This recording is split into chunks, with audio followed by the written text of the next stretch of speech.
اس میں نعت پاک مصطفیٰ سب کے حصے کی اکیلا لے گیا. یعنی بھلائی پر بھلائی ہو رہی ہے، یہاں رب کی بڑائی ہو رہی ہے، نبی کی نعت شاعر پڑھ رہا ہے، کمائی پر کمائی ہو رہی ہے، اور میرے سرکار کے دشمنوں کی قبر ہی سے پٹائی پر پٹائی ہو رہی ہے. ماشاءاللہ آپ نے ایاز نوری کو ہونٹوں سے بھی نوازا، نوٹوں سے بھی نوازا، یہ سب کچھ کر گئے. ایک نظر دیکھ کے ہم کچھ نہیں کر پا رہے ہیں، لگاتار دیکھ کے. دین احمد کا پرستار کہا جاتا ہے، مجھ کو طالب دیدار کہا جاتا ہے. مجھ کو میرا حق نہ ملے یہ الگ بات ہے، ورنہ مجھ کو بھی حقدار کہا جاتا ہے. یہ محبت کی بات ہے، ورنہ یہ بس فقط مسکرانے کے لیے. ورنہ ہمارا عقیدہ تو یہ ہے، ایک انسان بھائی جان کی سمجھ میں آ گئی ہے صرف ایک انسان کو کیا دیتا ہے؟ انسان تو بہانہ ہے، خدا دیتا ہے. اگر وہ جہنم بھی دے تو کروں شکر خدا، کوئی اپنا ہی سمجھ کے سزا دیتا ہے. وہ جہنم بھی دے تو کروں شکر خدا. میرے امام نے بہت پہلے کہہ دیا، کون دیتا ہے دینے کو منہ چاہیے، دینے والا ہے سچا ہمارا نبی. ہم کہتے ہیں کہ کون لیتا ہے لینے کو منہ چاہیے، دینے والا ہے سچا ہمارا نبی. بہت خوبصورت آپ حضرات نے سماعت کیا. وہیں پر خطیب الہند حضرت علامہ مفتی غلام غوث منظری صاحب، مداح رسول حضرت ارشد اختری صاحب، یہ دیگر طالبان علوم نبوی بیٹھے ہیں. جہاں یہ میرے بھائی ہوتے ہیں، ان کی چپلیں اور میرا سر ہوتا ہے. اللہ تعالیٰ ان بھائیوں کی چپلوں کا صدقہ مجھ کو نصیب فرمائے. قسم خدا کی یہ بہت بڑے لوگ ہیں. جب یہ چلتے ہیں تو فرشتے اپنے قدموں کو بچھا دیا کرتے ہیں، فرشتے اپنے پروں کو بچھا دیا کرتے ہیں. الحمدللہ رب العالمین. اعلیٰ حضرت کے گھر پہ فنکشن تھا، اعلیٰ حضرت نے لوگوں کی دعوت کی. غور سے سنیے گا، آج جو طلبہ کو گری ہوئی نظر سے دیکھتے ہیں وہ سمجھنے کی کوشش کریں. اعلیٰ حضرت نے بچوں کی دعوت کی. اعلیٰ حضرت نے بچوں سے پوچھا، بچوں یہ بتاؤ تم کیا کھاؤ گے؟ کسی نے کہا مرغا، کسی نے کہا مچھلی، کسی نے کہا بکرا. اعلیٰ حضرت نے سب کی خواہش کے اعتبار سے بنوایا. ایک شخص آیا، کہا حضرت ہم بھی تو آپ کے مہمان ہیں، آپ ان بچوں سے پوچھ رہے ہیں ان بچوں میں کیا ہے؟ اب اعلیٰ حضرت کا جملہ سنو بہن پر والو. اعلیٰ حضرت فرماتے ہیں تم سب میرے مہمان ہو، یہ مہمان رسول ہیں. قسم خدا کی یہ بچے اگر الحمدللہ رب العالمین قبرستان سے گزر جائیں تو اللہ تعالیٰ قبرستان سے 40 دن کے لیے عذاب کو اٹھا لیتا ہے. اللہ تعالیٰ ان بھائیوں کی چپلوں کا مجھ کو صدقہ نصیب کرے. اللہ ان کے علم و عمل میں مزید برکتیں بخشے. اب ایک شعر سن لیں، اسی سنجیدگی میں چائے بھی پیتے رہو. کسی کے راج میں دودھ ملا ہے، کسی کے راج میں گھی، مودی راج میں چائے ملی ہے، پھوک پھوک کے پی. زندگی تشنا کام ہو جاتی، آرزو نہ تمام ہو جاتی. ابے یہ تو کہیے اس میں نشہ نہیں ہے، ورنہ یہ بھی حرام ہو جاتی. اب ایک شعر سناتا ہوں، سنیے گا بہن پر والو. جتنے بھائی کھڑے ہیں اگر آ جائیں تو مہربانی، نہیں آئے تو وہیں سے سبحان اللہ، نقصان نہیں ہونے پائے. اب ایک شعر سنیے، میری طرف دیکھیے. بہن پر میں مجھ سے خوبصورت کوئی نہیں ہے، کیونکہ میں اپنے نبی کا ذکر کر رہا ہوں، اور آپ سے بھی اچھا کوئی نہیں. آپ اپنے نبی کا ذکر سنیں. ایک شعر آہستہ پڑھ کے دیکھتا ہوں، شاید سمجھ جائیں. اگر نہیں سمجھیں گے تو آپ کے مزاج کے اعتبار سے ذرا ایک اگر نہیں تھکے ہیں تو ذرا بول کے دکھائیے سبحان اللہ.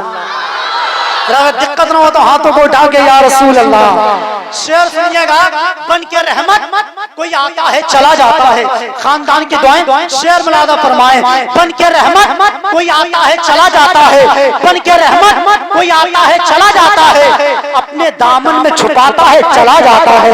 بن کے رحمت کوئی آتا ہے چلا جاتا ہے، اپنے دامن میں چھپاتا ہے چلا جاتا ہے. سخت پہرے میں بھی عباس علمدار وفا پانی چلو میں اٹھاتا ہے چلا جاتا ہے، پانی چلو میں اٹھاتا ہے چلا جاتا ہے. اور میرا صابر وہ ولی ہے کہ جنازہ اپنا، میرا صابر وہ ولی ہے کہ جنازہ اپنا خود ہی آتا ہے پڑھاتا ہے چلا جاتا ہے.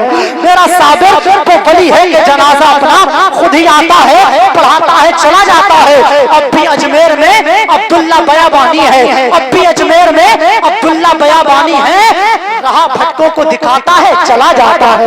اب بھی اجمیر میں عبداللہ بیابانی ہے، خیالوں ہی خیالوں میں کدھر جاتے ہیں دیوانے. کبھی بغداد رہتے ہیں، کبھی اجمیر رہتے ہیں. اور بلائیں اس شہر کی جانب اس لیے نہیں جاتی کہ پیلی بھیت میں شاہ جی محمد شیر رہتے ہیں.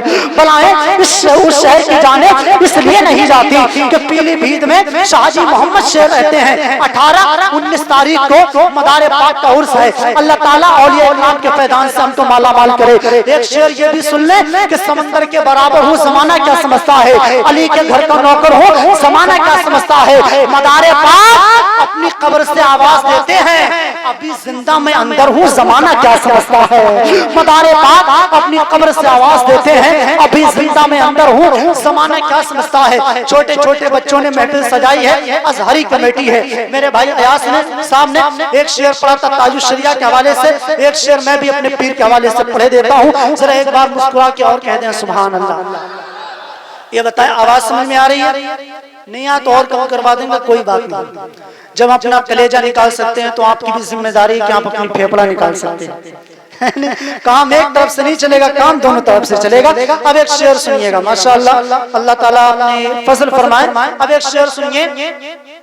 سرور کونو مکہ شمس الضحیٰ کو دیکھ کر, جتنے کمیٹی والے جتنے تاج الشریعہ کے غلام شعر سمجھے تو سبحان اللہ. سرور کونو مکہ شمس الضحیٰ کو دیکھ کر چاند بھی شرما گیا, نور الہدیٰ کو دیکھ کر گر گئی تلوار, جب نظر منہ پر پڑی پڑھ لیا کلمہ عمر نے مصطفیٰ کو دیکھ کر, پڑھ لیا کلمہ عمر نے مصطفیٰ کو دیکھ کر. بہن پر والے آئے تھے جن کے جنازے میں کروڑوں آدمی, ارے ساری دنیا دنگ ہے اختر رضا کو دیکھ کر. آئے تھے جن کے جنازے میں کروڑوں آدمی, ساری دنیا دنگ ہے اختر رضا کو دیکھ کر. ضرور اس کی انامیت کا دھاگا کٹ گیا ہوگا, اگر اونچا رہا ہوگا تو اب بھی گھٹ گیا ہوگا. جنازہ دیکھتے ہی حضرت تاج الشریعہ کا بریلی کے مخالف کا کلیجہ پھٹ گیا ہوگا, بریلی کے مخالف کا کلیجہ پھٹ گیا ہوگا. آئیے شاعر اہل سنت مداح رسول بلبل بارگاہ مدینہ حضرت ارشد رضا اختری کی آمد ہو رہی ہے. ایک حکم ہے, بہت اختصار میں آپ لوگوں کے قریب ہو جاتے ہیں, پھر اس کے بعد میں میرے بھائی کی آمد ہوگی.